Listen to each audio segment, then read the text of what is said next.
સાબરકાંઠાના હિંમતનગરની બળવંતપુરા પ્રાથમિક શાળામાંથી ગુમ થયેલ બાળક મળી આવ્યો હતો. બાળક યોમી બળવંતપુરા પ્રાથમિક શાળામાં ધોરણ 2માં અભ્યાસ કરતો હતો. સ્કૂલ શરૂ થઈને હાજરી પુરાવી યોમી ગેરહાજર થયો હતો, જેને લઈને પ્રાથમિક શાળાના શિક્ષિકાએ તેમના માતા પિતાને જાણ કરી હતી. ત્યારે કૃણાલ તેમની પત્ની ગાયત્રી સાથે સ્કૂલે પહોંચ્યા હતા અને હિંમતનગર એ ડિવિઝન પોલીસ સ્ટેશનમાં ફરિયાદ નોંધાવી હતી.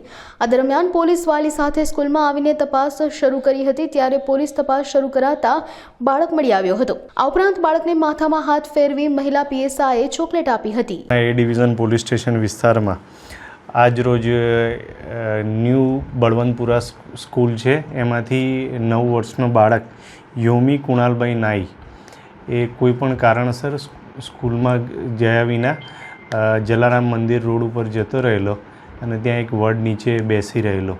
એટલે ક્લાસમાં એ હતો નહીં, એટલે ક્લાસ ટીચરે એના પિતાશ્રીને જાણ કરેલી અને એના પિતાશ્રીએ પોલીસને જાણ કરતાં પોલીસના અધિકારી, મહિલા પોલીસ અધિકારી તથા અન્ય સ્ટાફ એના માતા પિતાને સાથે રાખી શોધખોળ કરવા લાગેલા.